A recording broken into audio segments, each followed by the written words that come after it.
All right, all right, all right. Welcome to the show, everyone. We're going to go ahead and get started with today's virtual field trip. If this is your first experience on a Learn Around the World virtual field trip, this is interactive for everyone out there today.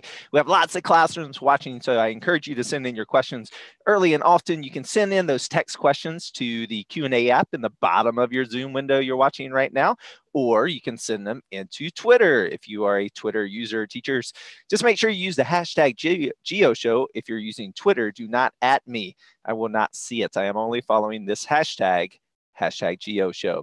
All right, log into Kahoot.it to play along with our in-show quizzing and survey questions. You can go to Kahoot.it, enter in today's game pin 435-2180, and follow along. If you win today's Geo quiz at the end of the show, you'll win a postcard from me, GOB, from the Learn Around the World studios. And I do not know everything there is to know about volcanoes. So if I need further research on a question to give you an accurate answer, I will post those over at flipgrid.com/GeoShow. Also, feel free to use this space to publicly share your research, explorers. We love learning from you as well. All right, it is that time of day. So, explorers, are you guys ready? Yeah! All right, GeoShow is now live. Let's do it, guys.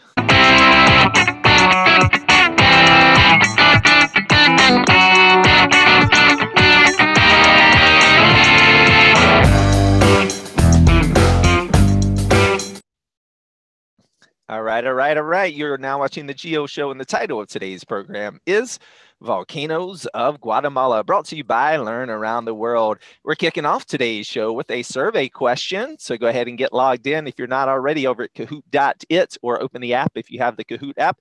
Enter in today's game pin 435-2180 and play along. And how we use Kahoot here on the GeoShow, if you've never been a part before, we only give you 10 seconds, so not a lot of time. Only 1, 2, 3, 4, 5, 6, 7, 8, 9, 10. Not a lot of time to answer your question, so you must be quick. Also, don't look right directly at your devices. You must look up at the screen where you see me to see the questions and the answers. And if you're quiet, you can hear me read them as well. I know it's hard, but the best way to learn is to do, right? So let's go ahead and practice. So go ahead and grab your devices. We're launching our first survey question. Again, these first couple of questions are not worth points. So if you're not logged in yet, don't worry. You have an opportunity to do so before we give out those points. All right, we're going to Guatemala today. First question, where is Guatemala? Is it located in red Central America, blue Asia, yellow South America, or green Africa? All right, you said red Central America. High five to all of you guys out there. Boom, you are correct. So we are going to Guatemala, located in Central America, technically North America, even though it is south of the United States.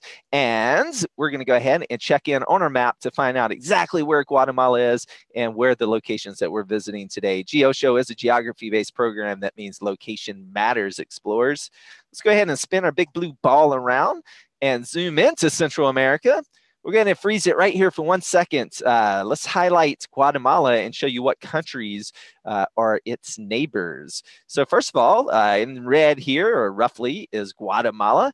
And the bordering or neighbor countries to Guatemala is Mexico. Well, all of this is Mexico up here to the north and northwest. To the east, we have Belize.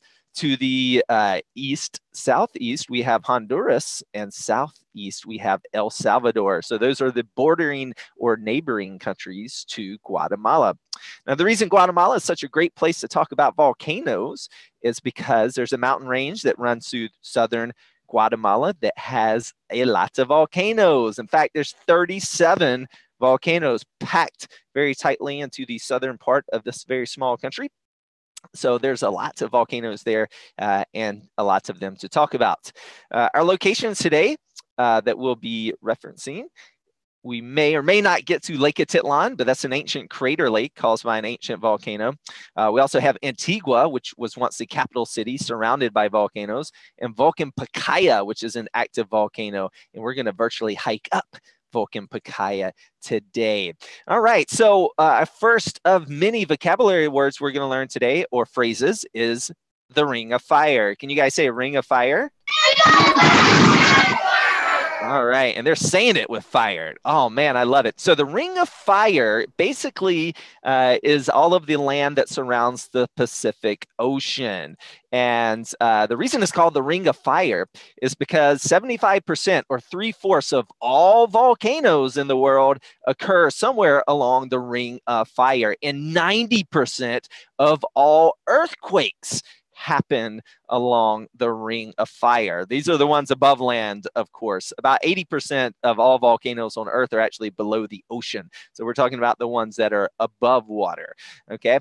And so this is known as the Ring of Fire. And the Ring of Fire, the reason it's such a active place for volcanoes is subduction, subduction, subduction. What is the main reason, guys? Subduction. All right, so subduction is another vocabulary word that we're going to learn about today. And here's how it works roughly. So everyone, we're going to loosen up our shoulders and our arms here. Now, be careful. Watch your elbows. Don't hit your partners to the left and to the right of you. But I want you to take both of your fists, and I want you to basically bump fists with yourself. Hey, what's up, me? Hey, how's it going? So usually what's happening here is we have the Earth's crust. So if you don't know this already, the Earth, over the entire Earth is hard rock or hard crust. That's above water and below water. And we call these plates because it's not one solid piece of crust. This crust is broken in several places. So I like to think of it as like a round puzzle. Imagine if the Earth was puzzle pieces. And all of these puzzle pieces are floating around. And some of them are bumping into each other. Some of them are sliding by one another. Some of them are going away from one another.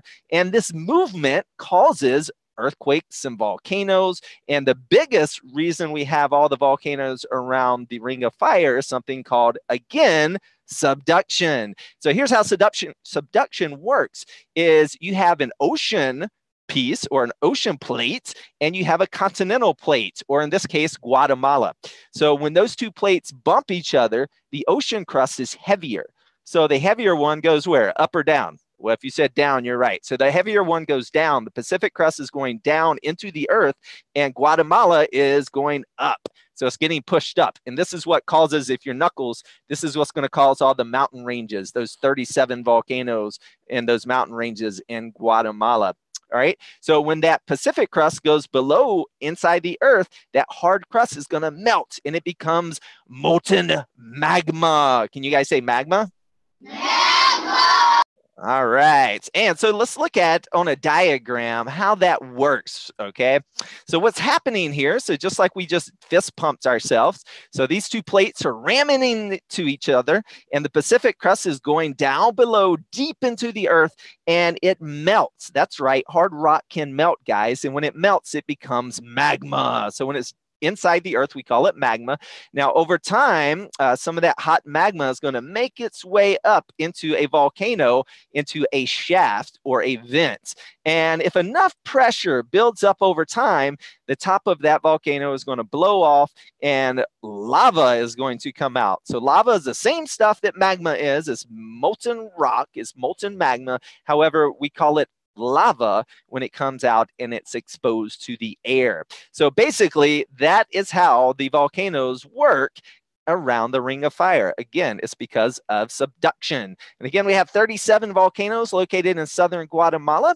And we're going to go ahead and hike up a virtual volcano. But before we do, let's give a couple shout outs here on the Geo Show. Our first one is going out to Stevens Brook Elementary in Maine, where the Learn Around the World Studios is. Shout out to you guys. And one of our on-camera guest classrooms, we have Mrs. Nofke's fourth graders from Naperville, Illinois. Welcome to the show, guys. All right. And did we have any time to get any fun facts from you guys today? Yes, we did. Okay. Well, whoever's going to share it, come up to the camera and share your fun fact with us.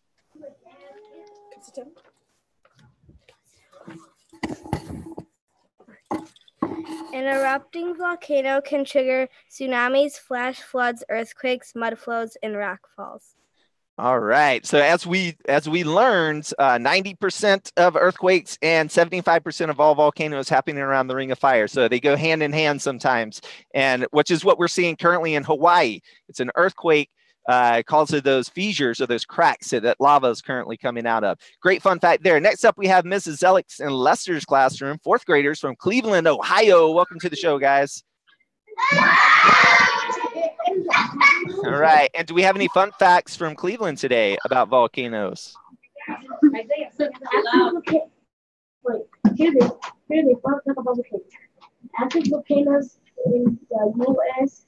are found mainly in Hawaii, Alaska, California, Oregon, and Washington. All right. So thank you for that fun fact. And last but certainly not least, we have Mrs. Evanson's third graders from Indiana. Welcome to the show, guys. All right. And do we have any fun facts from you guys today? The estimated amount of volcanoes is 1,500 volcanoes worldwide. Whoa, that's a lot of volcanoes. All right. Thank you for all of your research explorers. We definitely love learning from you guys as well. So let's go ahead and start off today with a virtual hike up an active volcano. Well, good thing we're going there virtually, of course. So it's going to be safe for all you guys. But I hope everyone has their virtual passports today because we're going to Guatemala and we're visiting Volcan Pacaya. All right. So we do have another survey question before we start hiking up. And that's going to lead into our next vocabulary word. So grab your devices if you're playing along on Kahoot. And my next survey question for you is, does a volcano need to be erupting to be called an active? Does lava need to be coming out to call it an active volcano? I don't know, yes or no. All right, some people are saying no, some yes, some I don't know. Well, the answer is no. It does not need to be coming out. So let's talk about that. There's 3 classifications of volcanoes. So that's just a big fancy word for groups. So there's 3 groups of volcanoes depending on how active they are. So we can call them active, dormant, or extinct. Okay, so these are the 3 groups of volcanoes. Extinct is the easiest one here to talk about. So if it's extinct, it's just like when an animal goes extinct, we're never going to see it again erupt. So that means the volcano doesn't have any more magma feeding up into the volcano. So there's nothing to come out of it. So that volcano is considered extinct. The other 2 can get a little confusing. All right, so an active volcano is a volcano that has erupted any time within the past 10,000 years. Or an easier way to remember this is since the last ice age. If it has not erupted in the last 10,000 years, but we think it will probably erupt again one day, it is considered a dormant volcano. Now, I know what you're thinking to yourself. How can a volcano be considered active if it erupted 9,000 years ago? Well, we need to think in Earth years and not human years. Humans were on the Earth for such a short period of time. The Earth is 4.6 billion years old. It's a hard number to think about. A billion is a very large number. So 10,000 years is a blip on the screen, is a very short amount of time in the grand scheme of Earth. So 10,000 years is not a long time ago in Earth years. So it's considered active. Past 10,000 years, then it's considered dormant. If it's never going to erupt again, or we don't think it is, we consider it extinct. All right, so now we know that. We're going to go up an active volcano, and don't worry, this is more active than 9,000 years ago, guys. All right, so we're going up Volcan Pacaya. So it's called Volcan Pacaya because we're in Guatemala, and they speak Espanol or Spanish, and you say Volcan Pacaya, not Pacaya Volcano, as you would say in English. Volcan Pacaya is located south of Guatemala City, the capital city of Guatemala, and a little bit southeast of Antigua, the old capital city, which we'll visit next. All right, so for our virtual field trip today, we're going to start off at the visitor center at Volcan Pacaya. We're going to hike up through the forest along a trail, and then we're going to hike up along the side of the lava fields. So the lava fields are just what they sound like. It's a big field of lava rock that poured out of this volcano. So this is Volcan Pacaya. Volcan Pacaya is a stratovolcano. That means as it grows year after year, or thousands of years after thousands of years, over many layers of ash and rock, ash and lava rock, ash and lava rock. Eventually, it will become really, really steep and a cone shape. We call these stratovolcanoes. These are very typical of volcanoes found along the Ring of Fire. So this one is pretty young, actually, Volcan Pacaya, in the grand scheme of things. It first erupted 23,000 years ago. The last major eruption was in 2014, or the last sizable one. So just about 4 years ago. But the lava field that we're going to walk on was from 2010 lava. We'll talk about that when we get up there. All right, so we're going to start off here in the visitor center. The first thing you do when you visit Pacaya is you get a tour guide, and they're going to point out some safe areas and not safe areas to go to, tell you some information about the volcano. Then we're going to start hiking up, get a nice pathway to go up, and then it turns to dirt. Now, something you'll notice about the dirt here, if we look down at our feet, you see how dark that soil is? Right there, they have very dark black soil. And because of that, volcanoes, or living near volcanoes, is really good for growing things. So the soil is very, very fertile. And do we have an idea why that soil is so black? Let's ask our classroom. Let's go back over to Indiana. What do you guys think? Why do you think that soil is so black? I'll give you a hint. Think of the volcano. What? Because the magma, when it hardens, it makes like a black chalkish a color of rock, and then when it breaks up, it might be like dust, like black dust. Okay, yeah, right. So you're on the right track. And so that really light stuff, really what we're talking about here is ash. So what is it? Ash. Do you guys like camping? Anyone ever made a campfire before? So just like when you burn wood or burn a campfire and ash floats up into the sky and floats off away from your campfire and then falls back down to the ground, same thing happens with the volcano, except the volcano puts out a lot more ash than your campfire does, and it can completely cover things. But the ash over time will actually put nutrients into the soil. And so it actually makes it a great place to grow things, believe it or not. So we're going to stop at this overlook really quickly and look down out into the horizon here. Kind of nearby is a community. And what's really neat here when you're talking about people that live near volcanoes, this community is even though it's really close to Pacaya, is really in no danger of the lava. But remember the ash that we were just talking about? It can become very disruptive to people, is even as far away as Guatemala City. In fact, Guatemala City can get completely covered with ash at times from Pacaya. It did in 2010. It can stop airplane travel. And what's really cool, if you live this close to the volcano, is in the community, a traditional way of cooking is to dig a big hole in the ground, and then you just put whatever you want to cook, if it's vegetables or meat, in that hole, and then cover that hole up. And you do not need to make a fire in there. The ground, the earth, is warm enough where it acts like a natural oven and it will cook your food. How cool is that? They don't do that every day, of course, but it is possible to do that. All right, so we're going to keep heading up to Volcan Pacaya. And if you notice, on each side of the hiking trail, lots of vegetation here. So this is a tropical part of the world. And because it's a tropical part of the world, you can get tropical fruit. So many of the locals that live nearby, they will bring up fruits, tropical fruits that you can buy on the way up as a snack. Things like mangoes, papayas, bananas. These things are all delicious fruit, right fresh from the forest. And as we go up, don't worry if you're nervous, you've never been out hiking or up to a volcano and say, hey, what if I have to use the bathroom? Does anyone need to use the bathroom? Okay, good. Well, we can keep going, but if anyone needs to go, you can go ahead. All right. So there's an outhouse on the way up, And so back to talking about all this lush vegetation on each side.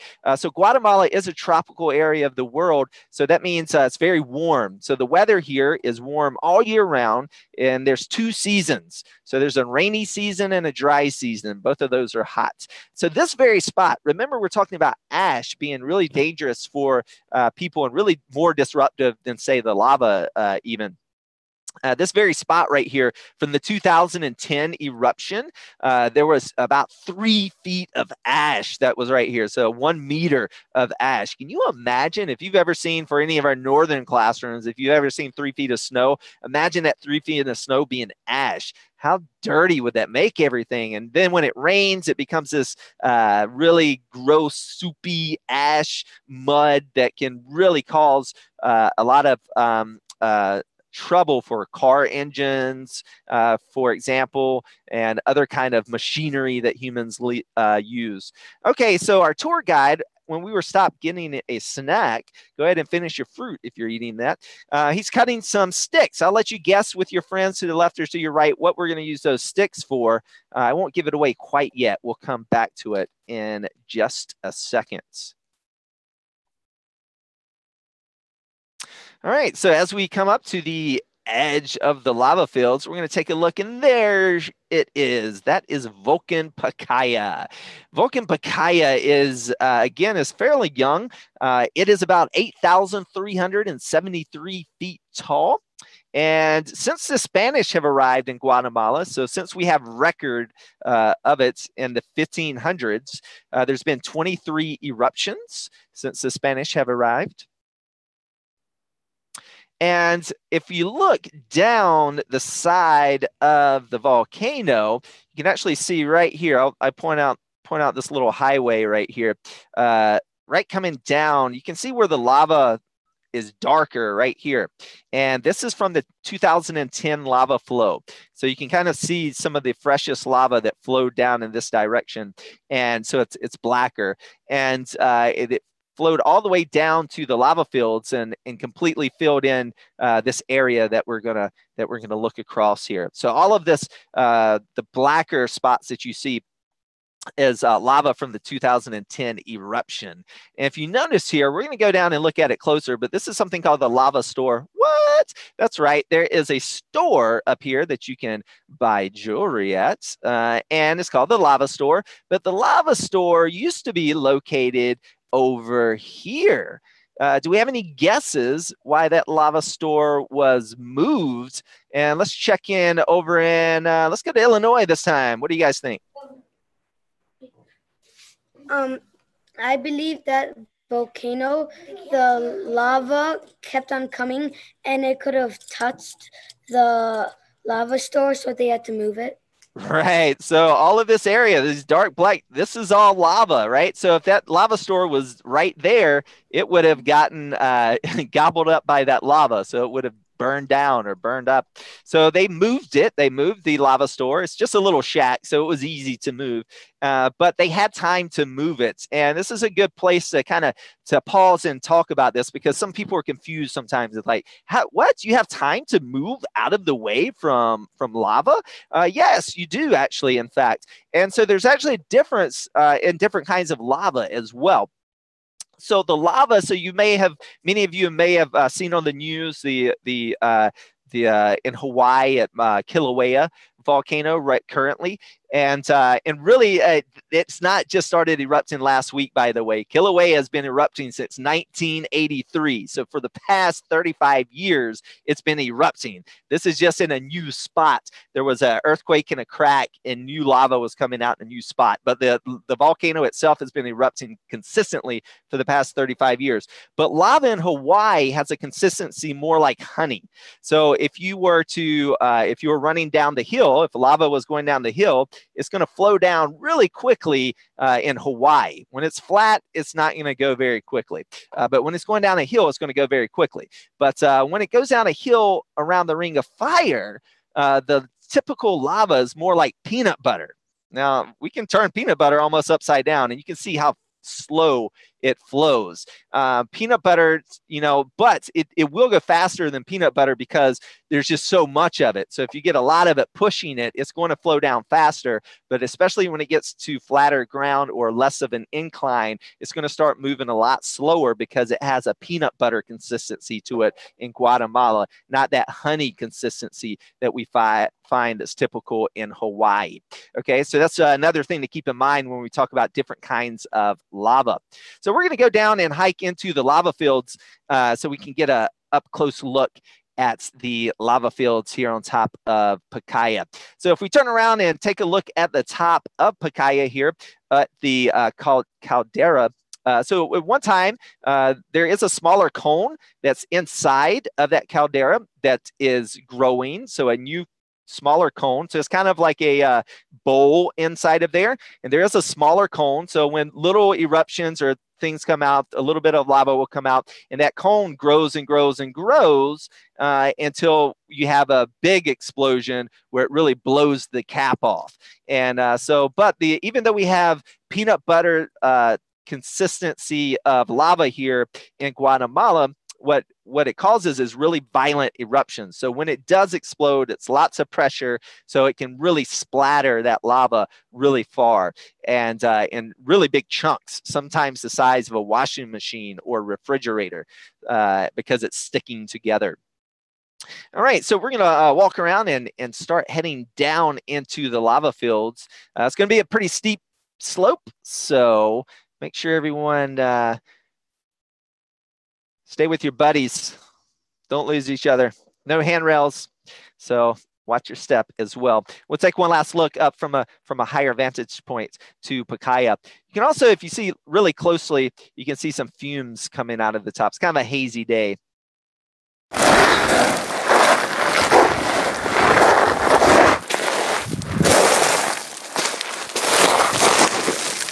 All right, so now we're down into the lava field, and what happens is when lava comes out of a volcano, that rock cools extremely quickly.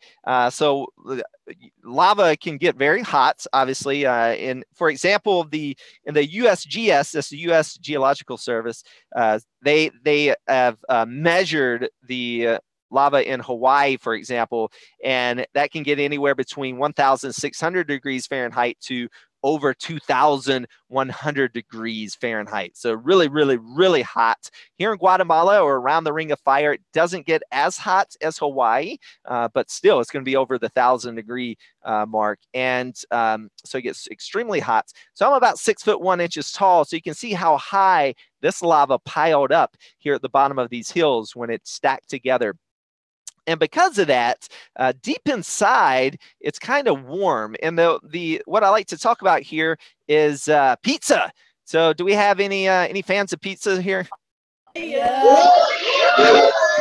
Okay, so do you guys like pizza parties? Right. So when you go to a pizza party, what do you think? Where's the hot pizza at? Do you think it's on the pizza box on the top of the pizza or at the bottom?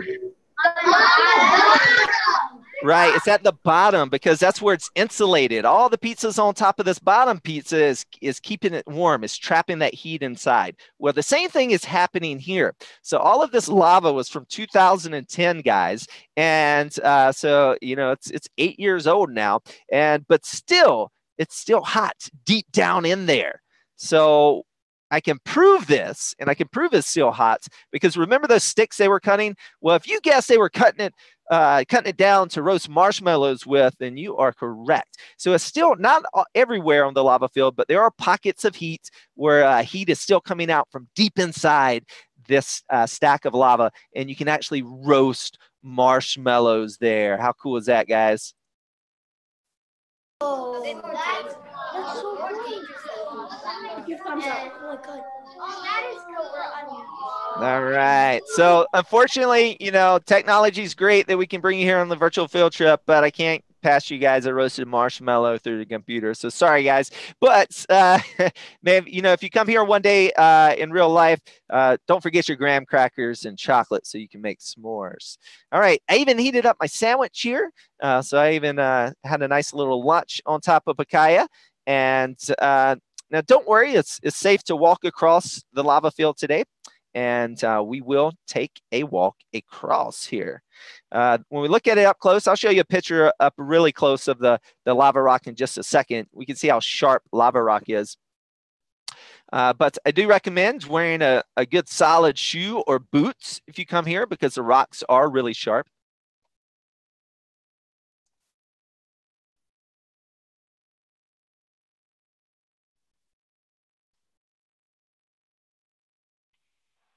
You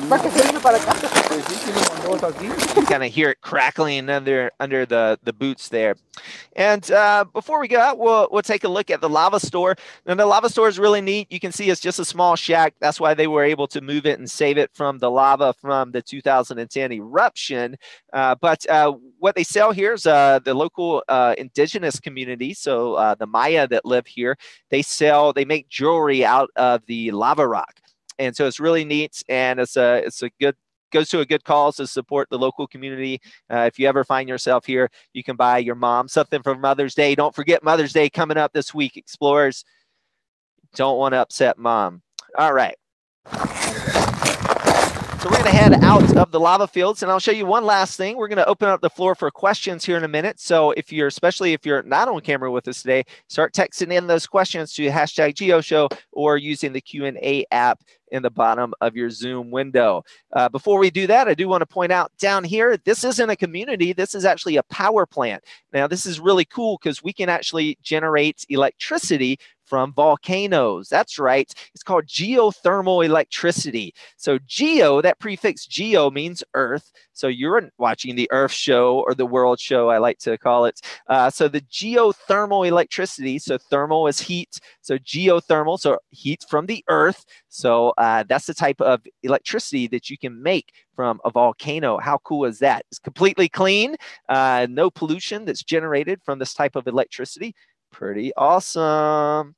All right, so really quickly, I just wanted to show you some of the lava up close. You can see how sharp it is. If you've ever picked up a river rock near your home, well, at one time that was molten magma or lava, and that has been rounded off over years and years and years of weathering. So weathering is the process of smoothing down or making big rocks of smaller rocks by wind, rain, sand, vegetation growing on it, and these types of things as well. Again, still hot enough in some parts where you can heat up things to eat. And just as visual proof, I know this is gross, but when I took off my boots and socks, just to give you an idea of how dusty it is from all that old ash and everything that you get all over yourself from hiking up, even my legs there, if you look up there, just really disgusting. And that's because of all that loose dust and ash that is all around in the lava fields. All right, and there you have it. And here's just a shot from the 1976 eruption, so you can get an idea of what it looks like when Pacaya is erupting. Again, the last major eruption was in 2014. So the last major eruption was in 2014. The last, the real big one that we were walking around on was 2010, that lava field. All right, and before we open up for questions, because I know we're going to get this question, is aren't people scared to live on an active volcano? Well, who better to ask than someone that lives on an active volcano? So I'm going to ask someone on top of Pacaya, and here's what they had to say. Is it scary to live on an active volcano? Well, my name is Fernando. I'm from Guatemala City. And where do you live now? I live on top of an active volcano. It's called Pacaya, Guatemala City, Central America. And are you afraid to live by the volcano? No, at all. This is such a beautiful place that I invite everyone to experience this beautiful energy of the volcano. What do you want to do when you die? I want this day to spray my ashes on top of the volcano. Yeah. This is a very special place for me. Yeah. And how long have you lived in? Live around the volcano for 5 years. 5 years? 5 years. Matios. Matios means thank you in Maya language. All right, everyone. So thank you in Maya language is Matios. Can you guys say Matios? All right. So there you have it. Learned a little bit of Maya today. Well, in one in particular version. There's about 32 Maya languages. Anyways, we're going to go ahead and open up the floor for some questions. So make sure you're getting those sent in to us. Before we do, let's give another shout out to Prescott Learning Center in Alberta, Canada. Big shout out to everyone watching the show from Canada today. All right, coming in, we have lots of questions. And let's see, we have Mrs. Krika's classroom. How do volcanoes erupt? Great question, guys. So pressure. Everyone, let's loosen our shoulders up. We've been sitting and listening for a while. So let's do a little demonstration, a thought experiment of how a volcano might erupt. And I like to do this with a virtual balloon. So let's all blow up our balloons.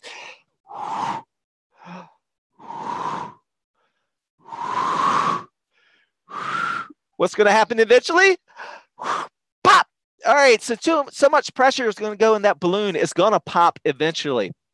This is basically what's happening with the volcano. So that molten magma is coming up into the volcano and it will bulge out. So the volcano will actually bulge. The side of the mountain will get bigger and bigger and bigger. Eventually, when enough pressure gets built up, so pressure. Eventually, just like the outside of a balloon can't hold the air anymore and it pops, well, eventually the top of that volcano can't hold it in anymore and it's going to pop and it's going to erupt. And so those are the really violent eruptions that are typical around the Ring of Fire. Great question coming in. Mrs. Flynn's classroom wants to know, how hot is it inside of a volcano? Well, we only have measurements on the lava that comes out, and it starts to cool extremely quickly. It cools down really quickly. So if it's not actually flowing really quickly, the outside of it can really harden up actually pretty fast.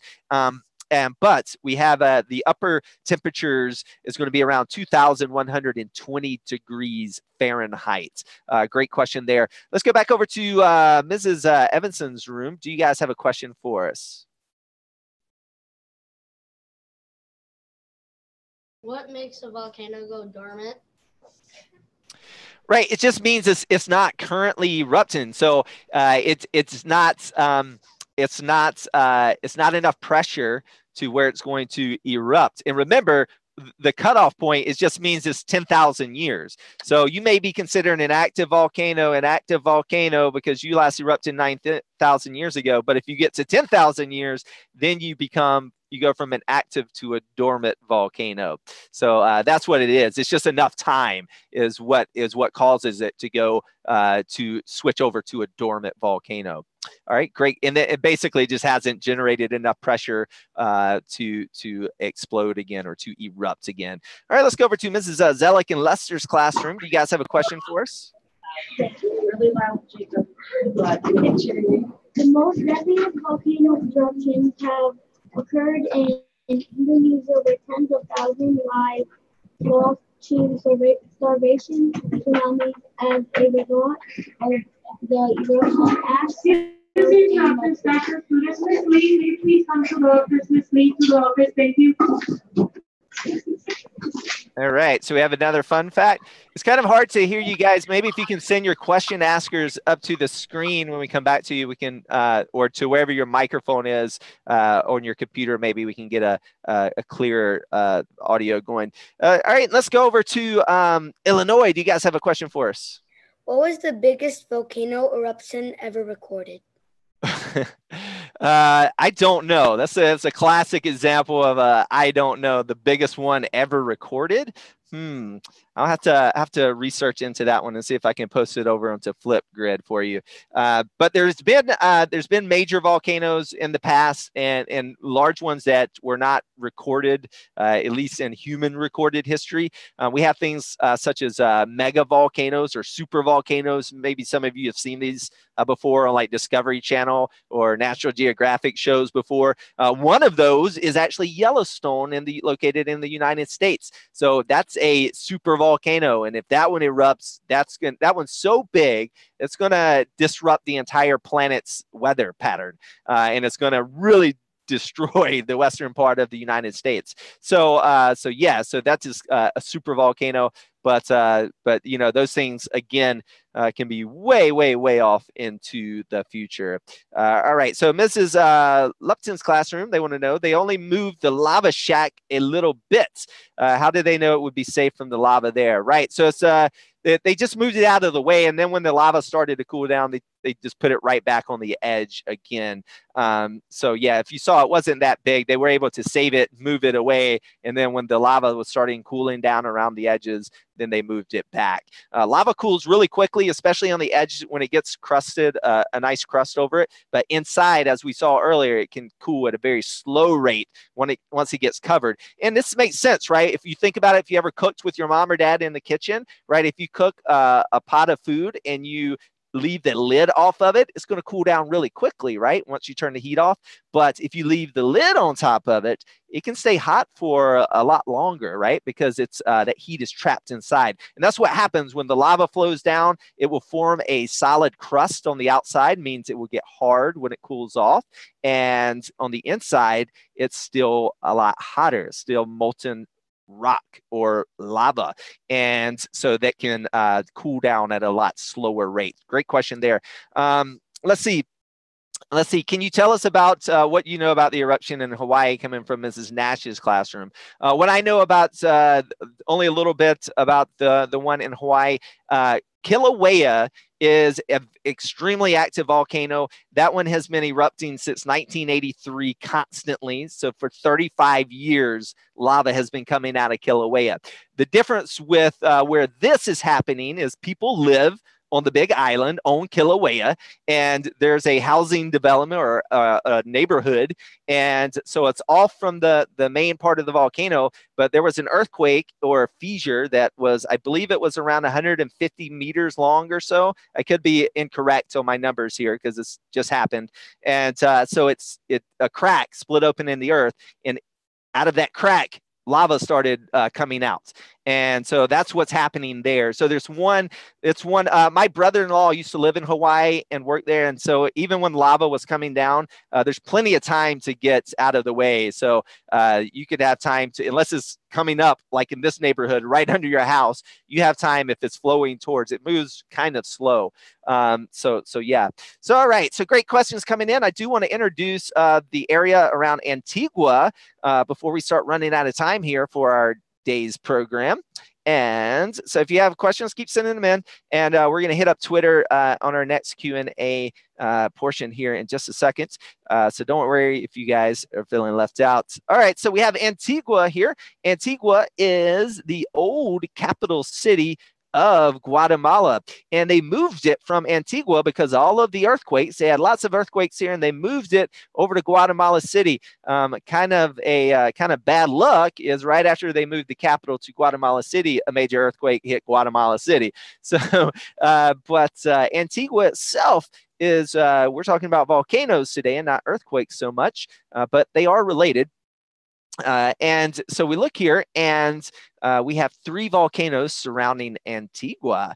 And one of those is Volcan Agua. So if you guys have taken Spanish, you know that means water volcano. And Volcan Agua is a classic stratovolcano shape, that really nice cone shape. It's really beautiful. And Volcan Agua is 12,340 feet tall. This is Volcan Fuego, or fire volcano. It's called fire volcano because it's really active. This is more active than Pacaya. There are times when it's erupting weekly, and I saw it erupting when I was in Antigua. I did not hike to the top of Volcan Fuego, but I know someone that did, and I'm going to show you something from him in just a second. This is Volcan Acatenango. It's technically part of the same vent system or lava system, or magma, I should say, that's coming up out of the earth, but it's split off into 2 volcanoes, Volcan Acatenango. All right, so again, this is a man. He leads volcano excursions and expeditions on top of Fuego and Acatenango, and he gave us this video to share with you guys today. This is the spine of the beast, Volcan Fuego, one of the most active volcanoes on planet Earth. Right now we're walking on what we call the knife ridge. You've got about 1,000 feet drop on this side, 1,000 foot drop on this side. this is a gnarly place to be. And if you look up ahead, you can see the very active cone. Sometimes it just blows. No warning, you just duck and run for cover. September 13, 2012. The 12,500-foot tall Fuego explodes, blasting lava rocks and ash thousands of feet high, and forcing the evacuation of 30,000 people from the villages surrounding the nearby city of Antigua. If you can imagine this entire cone blowing apart, it shoots huge chunks of lava rock, sometimes the size of cars, straight up into the air, thousands of feet over your head. This is a belch from the guts of the earth. Volcan Fuego is one of the biggest. It's one of the biggest in Guatemala. We're sitting at about 12,500 feet, going right up to the summit of Volcan Fuego. When there's a large eruption, ash belches out of this volcano. It can obscure and block any plane travel anywhere near this volcano. This gas, this is about as close as you would want to get, unless you had a gas mask. These are fumes coming from the guts of the earth. Chemicals, sulfuric gas, very, very dangerous stuff. Guatemala's imposing volcan. All right, that's Volcan Fuego, which brings us to our last survey question of the day. And I want to know from all of you, Volcan Fuego is extremely active, lots of deadly gases, it's hard to get close to it. So what is a piece of technology that scientists are using to study Fuego up close? And that's going to be our last survey question of the day. So make sure you get logged in because we're giving out points after this one and you don't want to miss that. All right, here we go. What are scientists using to get close to Fuego's eruptions? Is it hang gliders, helicopters, jetpacks, or drones?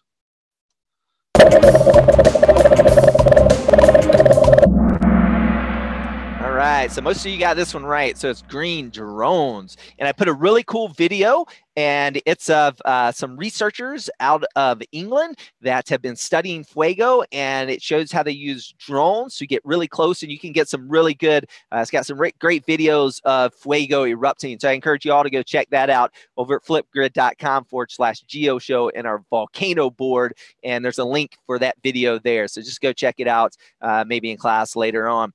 All right, so we're going to open up the floor for a couple questions on our Twitter. We're going to check in there and answer a couple. So what is the oldest volcano in Guatemala? Isaiah wants to know. Well, the oldest one I can speak of for the ones that I visited would have been the crater left from Atitlan and at Lake Atitlan, and that one was 84,000 years ago. So quite a long time there. All right, so lots of cool pictures. Have any people died in the 2010 volcanic eruption? I'm not aware of anyone that died there. What I can tell you is that it just really shuts down everything. Have you guys here, has anyone ever had a snow day at school or any other kind of day where you didn't have any school? Yeah. Right?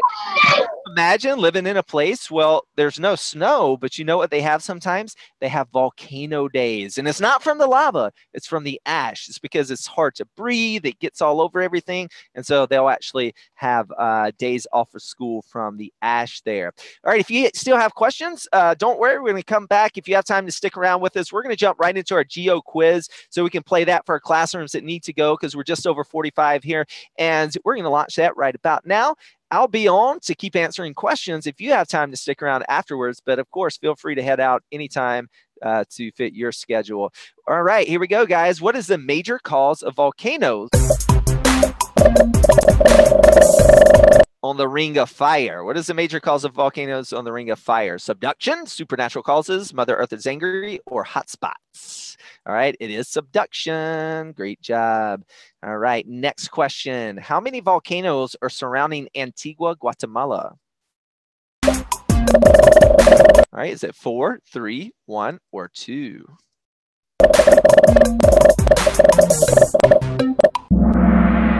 right, right, it is 3. Great job. Space Cheetah takes the lead. All right, when was the last sizable eruption on Vulcan Pacaya? When was the last sizable eruption? Was it 2014, 2010, 1978, or 1964? All right, 2014. Good job, guys. Amazing Monkey. All right, a volcano that will never erupt again is called an what volcano? Volcano that will never erupt again is called an active volcano, a dormant volcano, or an extinct volcano. It's an extinct volcano. Bold Bear takes the lead. Last question. Is Guatemala located on the Ring of Fire? Yes or no?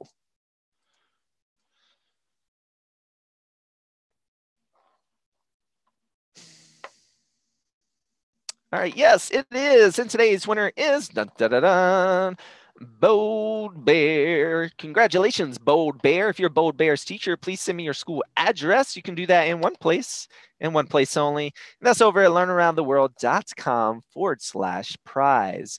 Learnaroundtheworld.com/prize. All righty, folks. Well, if you have to head out, have a fantastic day. Don't forget to research volcanoes even more because they're awesome. And Guatemala, a unique and lovely culture with beautiful people. All right, so I have time to stick around to answer questions in a lightning round. So keep them coming. If you have to head out, have a great day. Mrs. Horchman's classroom wants to know, what is the oldest volcano in the world? I don't know the oldest volcano in the world, unfortunately. Let's see. Why is the lava so sticky? Okay, this is a great question. So the differences between the sticky and the honey lava, for example, because they're made of different things. All right, so they're made up of different materials or ingredients. So I love rocks, and I like talking about rocks. And rocks have ingredients called minerals. Can you guys say minerals? All right. Does anyone here like making cookies?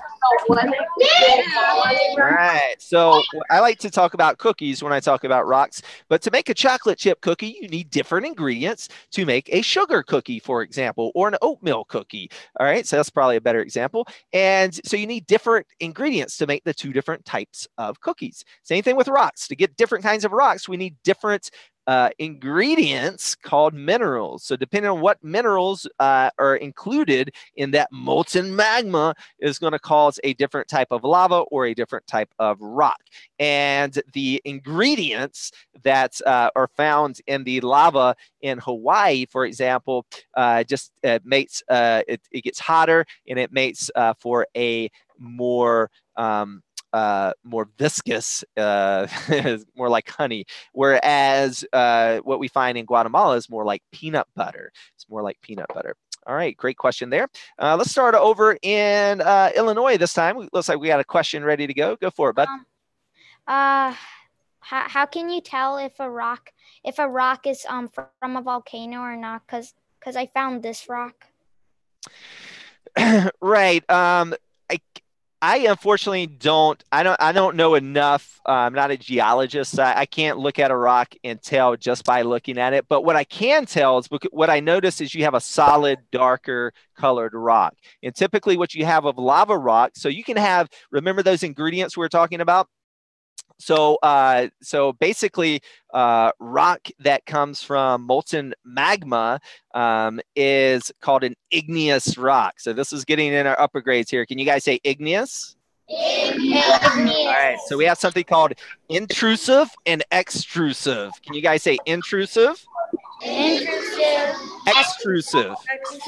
Extrusive. Okay, so the only difference here is X. So think about an exit at a movie theater. That's the way you get out, right? So an extrusive rock is like lava. It comes out of the earth. It's extrusive. It's extruded from the earth. So that molten magma cools really fast, and all those ingredients cool so quickly that they cool down at the same rate. And because of that, it typically has, that's why in the lava fields, it was all that dark black color. But when you look at it really close, there were a couple different shades of black or like a silverish kind of color as well. But when you when you have intrusive rocks, ones that cool very slowly. So it gets close to the, it comes up in the Earth's crust and it cools very, very, very slow. Because it's cooled so slowly, different ingredients, different minerals cool at different rates. So that's if you look like in your driveway at home, if you see a granite rock and you see all those little black pieces and white pieces, all the different little colors in that one rock, that's because it cooled very slowly, and those different minerals cooled at different times. And that's why it separates out like that. But when it cools really, really fast, it doesn't have time to separate, and it cools and it has one uniform color, which you have in your hand. But that's as far as my knowledge goes personally. Great question. Let's go over to Indiana. Do you guys have a question? And then we'll come to Ohio next. What current active volcano has erupted the longest? The longest? The longest that I know of is Kilauea, the one that everyone's talking about on the news right now. That's been erupting for the past 35 years. But we do want to keep in mind, if we're going to include the entire Earth, 80% of all volcanoes are actually under the ocean. And so, that's, if we include those, that may not, there may be some that's been going on a lot longer. That's just where my knowledge ends there. Let's go over to Cleveland. Do you guys have a question for us? Here's a fun fact. The word volcano comes from the Roman name Vulcan, the Roman god of fire. Here is a quick question. How many active volcanoes are there in the world?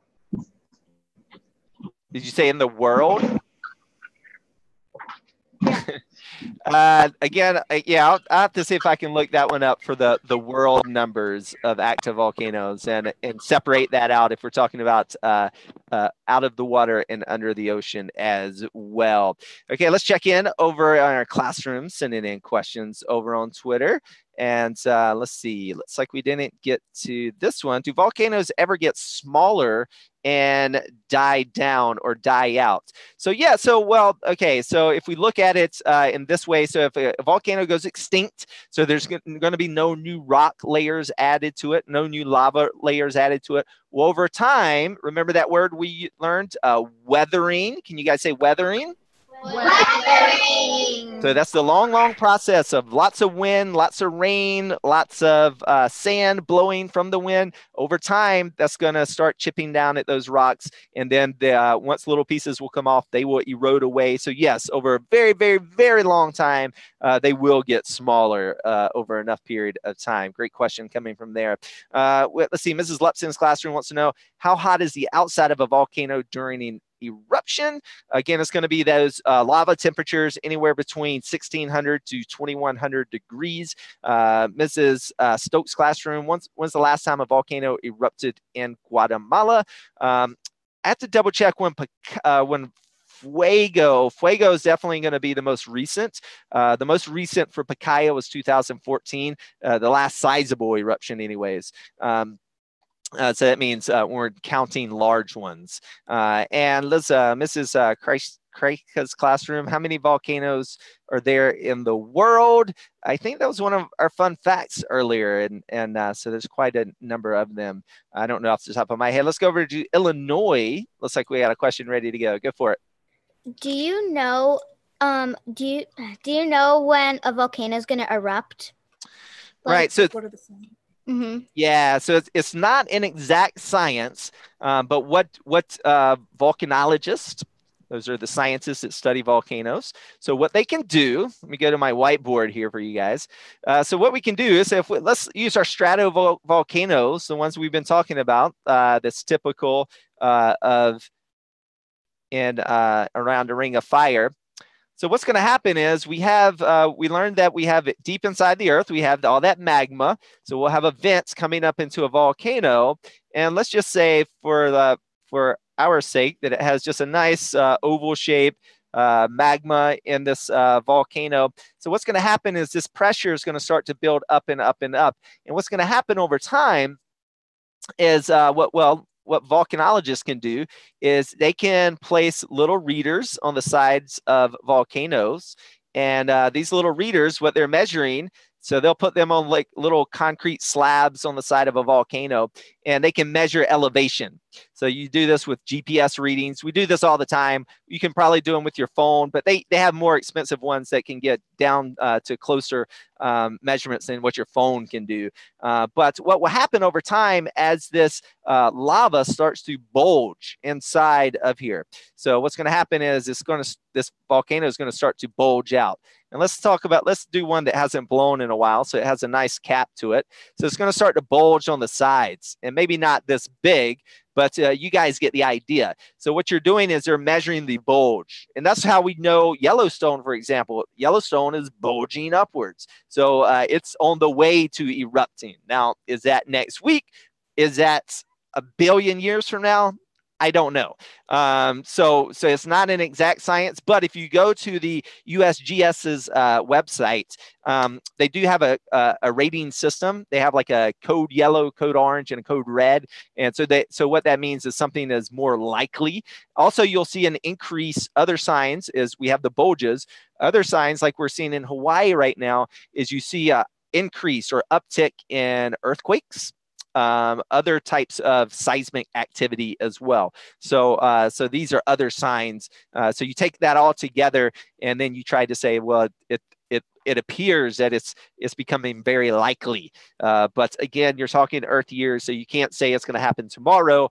You just know that it's getting at a more danger alert than it was before. All right, great question. Let's go over to Mrs. Evanson's classroom. Do you guys have a question for us? Volcanoes are strongest, shield or cone volcanoes? I didn't catch the first part. Can you repeat that again? What volcanoes are strongest, shield or cone volcanoes? Oh, which one is the strongest? I don't know how you would measure that. Again, as far as so my job is to go around and explore unique areas around the world, and so I've studied the volcanoes in Guatemala, but I'm definitely not a volcanologist and can't tell you what's the strongest between a cone shape or stratovolcano and a shield type volcano. It's gonna depend from volcano to volcano, because not all the cone ones are the same, not all of the shield ones are the same. Depends how much pressure is built up, and it's going to explode. I will say, if we're talking about, let's use Hawaii, for example, because I do know the differences between Hawaii and the ones typically around the edge of the Ring of Fire, is that the ones around the Ring of Fire, because of that sticky lava, again, they tend to have more violent eruptions. So if we're saying that means more powerful, more violent, that means really explosive. And the way that I like to talk about this is, if you've ever cooked with your mom or dad, anyone here ever cooked spaghetti at home? Yeah. What happens if you turn spaghetti sauce up too high with no pot on it, no lid on it? What happens to your stove? Does it stay clean? No, spaghetti splatters all over everywhere, right? So imagine if you're boiling a pot of water and you're boiling a pot of spaghetti, okay? You have it the same heat, same amount of pressure, but because the consistency is different, the water is not going to splatter. The water is more like honey. So it's going to let all those gases out really easily. What's going to happen with that spaghetti or the peanut butter, it's going to trap that heat. It's going to trap those gases. They're going to bubble up more, and then they're going to pop. They're going to burst, and it's going to splatter further, and it's going to have more explosive eruptions. So that's how I'm going to answer your question. Is the Ring of Fire ones tend to be more explosive and powerful in those regards. All right, guys. Well, we're over an hour now, so we're going to go ahead and wrap it up. My name is GOB. You've been watching the Geo Show. Until next time, it's a great big world out there. Don't forget, keep exploring. Bye, guys. Bye.